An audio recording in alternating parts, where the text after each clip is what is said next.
Assalamualaikum warahmatullahi wabarakatuh. Orang kalau sudah jatuh cinta, dinasihati berapa ribu kali pun tetap tidak mendengar. Kuping serasa tuli, mata serasa buta. Begitu juga kalau kita ini kasih tahu orang buta, jangan lewat di situ ada parit, nanti kamu kejeglong. Ya namanya orang buta, mana mau tahu dengan nasihat seperti itu. Yang penting jalan saja dengan meraba-raba bersama tongkatnya. Apa yang terjadi? Ya kejerumus masuk got. Begitu juga orang-orang yang sekarang ini yang masih menjadi muhibin, dengan buta mata buta hati tetap meyakini kalau Habaib Ba'alawi ini adalah cucu Rasulullah Shallallahu Alaihi Wasallam. Dinasihati berapa kali pun dengan data-data yang kita sudah sodorkan, tetap saja namanya jatuh cinta. Ya namanya tai kambing rasa coklat. Tapi alhamdulillah beberapa bulan terakhir atau setahun terakhir ini sudah banyak muhibin-muhibin yang lari dari Ba'alawi. Toh tidak terjadi apa-apa. Justru pikirannya, kesadarannya semakin meningkat dan mau belajar lagi tentang sejarah. Kenapa mereka-mereka ini selama ini mengaku cucunya Rasulullah Shallallahu Alaihi Wasallam? Bukan tidak lain karena ya itu tadi motivasinya supaya menjadi dimuliakan, disucikan, didengar omongannya. Kalau dawir-dawir supaya gampang. Dan yang paling berbahaya itu kalau sudah urusannya masalah sejarah yang dibelokkan, makam yang dipalsukan, dan banyak lagi bahkan mengatakan kalau Wali Songo ini dari klan mereka, yaitu klan Ba'alawi. Dari sekian muhibin yang sadar ini, saya menemukan sebuah video. Ini rupanya dalam video berikut ini saya lihat ini saudara yang dalam video ini orangnya ya alim lah. Kalau untuk ukuran kita bisa baca kitab kuning tentunya, bukan kitab putih. Kalau kitab putih beli di pasar loa aja kita bisa kalau punya uang dan bisa membacanya. Kalau kita nggak buta huruf, tapi kalau kitab kuning ya ini perlu orang ini paling tidak mondok 3 tahun, 4 tahun, bisa 6 tahun. Itu pun kadang-kadang ada yang sampai 6 tahun belum juga bisa membaca kitab. Oke, untuk kesadaran selanjutnya, kenapa saudara kita yang ada di video ini tobat dari Ba'alawi? Ya, mari kita ikuti videonya.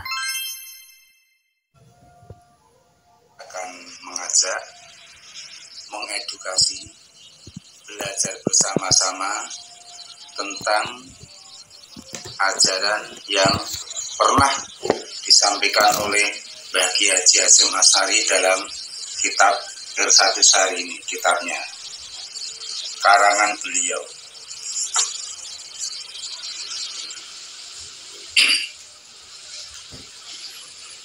Ada alasan mengapa saat ini saya sebagai warga NU harus meninggalkan Habib terlebih dahulu. Bukan berarti saya benci pada Habib, bukan. Sekali lagi, bukan berarti saya benci pada Habib, bukan.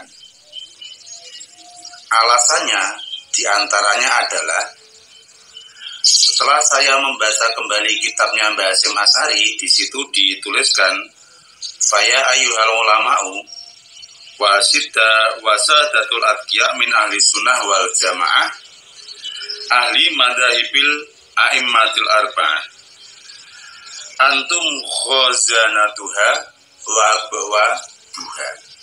Jadi di situ dituliskan dengan sangat jelas bahwasanya NU itu gudangnya ilmu sekaligus pintu masuk untuk menguasai ilmu tertentu. Sebagai warga NU kita tahu mau belajar ilmu tafsir ada ulamanya, mau belajar ilmu hadis ada ulamanya, mau belajar ilmu tasawuf di NU ada ulamanya, mau belajar ilmu balaghah di NU ada ulamanya. Maka betul sekali ketika Mbah Kiai Haji Hasyim Asy'ari mengatakan NU itu gudangnya ilmu sekaligus pintu masuk untuk menguasai ilmu tersebut. Karena NU adalah gudangnya ilmu, maka menurut saya sudah tidak perlu lagi bagi orang NU untuk mengundang ulama-ulama dari luar NU. Dan kita sebagai warganya atau sebagai santri dari orang-orang NU juga tidak perlu belajar dalam hal agama kepada kiai-kiai dari luar NU, itu tidak perlu. Juga tidak perlu pula mendatangkan Habib untuk menjadi ulama di Nahdlatul Ulama. Itu alasan yang pertama. NU adalah gudangnya para ulama, gudangnya para kiai.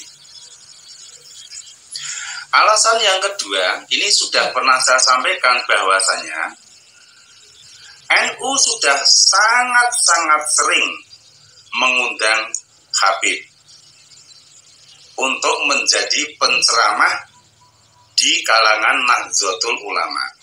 Namun yang saya perhatikan tidak pernah terjadi para Habib mengundang kiai-kiai dari NU untuk mendidik anggota dari para Habib atau keluarga Habib atau dari Robitoh, termasuk ulama-ulama sampai ke tingkat PB ini juga tidak pernah diundang ke komunitas mereka secara khusus untuk memberikan pencerahan kepada mereka, secara khusus untuk berbagi ilmu kepada mereka, ini juga tidak pernah. Maka menurut saya stop mengundang para Habib, karena kita gudangnya ilmu. Selanjutnya, alasan yang ketiga, saat ini kita butuh kejelasan, baik secara kajian ilmu maupun secara tes DNA, apakah mereka itu betul-betul zuriyah Rasulullah atau tidak.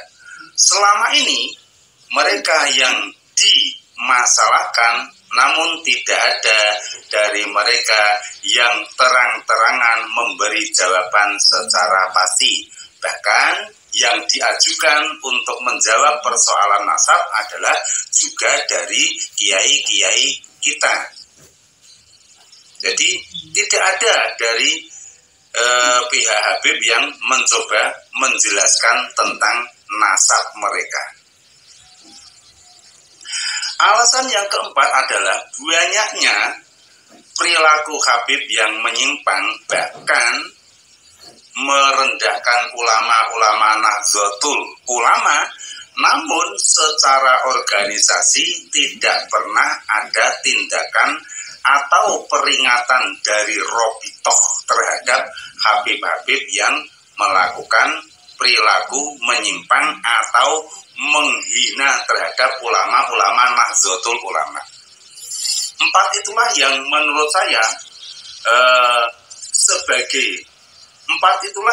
yang saya jadikan sebagai alasan mengapa saat ini saya harus meninggalkan para Habib. Jadi seperti itu. Bukan berarti saya benci pada mereka, tidak.